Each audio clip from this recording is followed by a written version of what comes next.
Would you please introduce yourself and talk a little bit about what you do here at the Waterville Opera House? Well, my name's Ben Fisher. I'm the master carpenter at the Waterville Opera House. I build the sets for all of the musicals.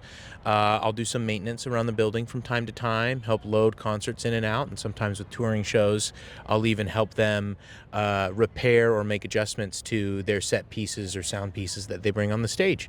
In school, did you think that math would matter in your career? No. No, why No. not?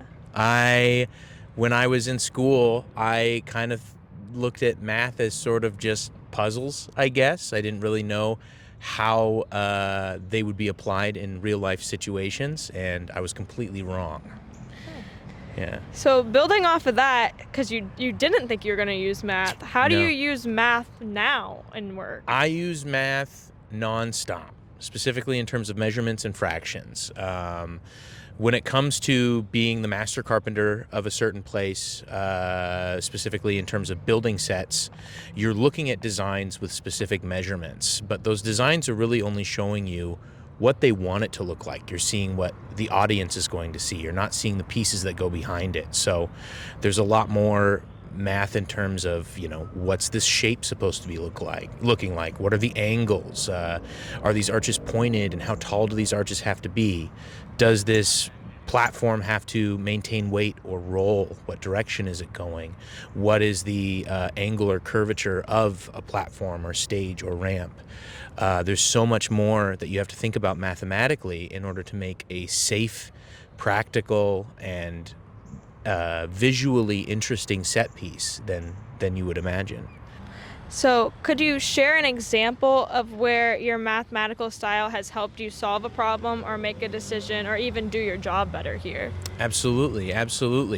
So when it comes to building sets, specifically for sets that have a specific style or time period, Once Upon a Mattress being a lot of castles and Byzantine style archways, 2-point arches, you have to be able to create solutions and quick jigs or setups for yourself so that you can replicate something.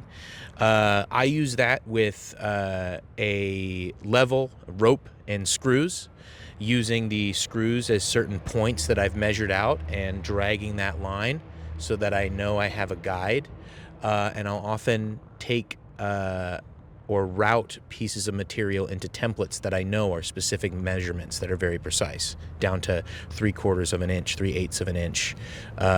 Everything is, there's a lot of repetition that you can find in what you do, but it's always good to know what points will be repetitive and have a tool like making your own protractor or something that is exact to those measurements. Now, what would you say to a student who thinks that they'll never use math in real life? They're wrong. It's a hard lesson to learn. It's a lesson that I've learned. It's true that math is, in its way, just puzzles and figuring things out, but it's practicing those puzzles that makes life easier. I think one of the biggest lessons for me in this line of work is how much more time I've had to spend coming up with solutions now when I could have spent more time learning those solutions to begin with. So if you could go back, what skills do you wish you'd paid more attention to or had been offered when you were in school? I wish that I had paid a little more attention in geometry.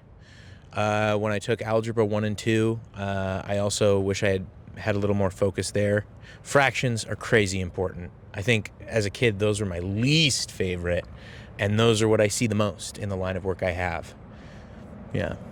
If you had one piece of advice for students today, what would it be? That's a great question. My advice for students today is to always give yourself some forgiveness. The working world is a place where I think we all want to strive for perfection, but as a big part of all of our jobs, it's better to know that we can really only be near perfect, and that can go for what you build or what you're striving for. Giving yourself the grace to recognize the mistake and be okay with trying again and seeing if you can come to the right solution within that time. Thank you so much for having us here today. Thank you. Good. Awesome.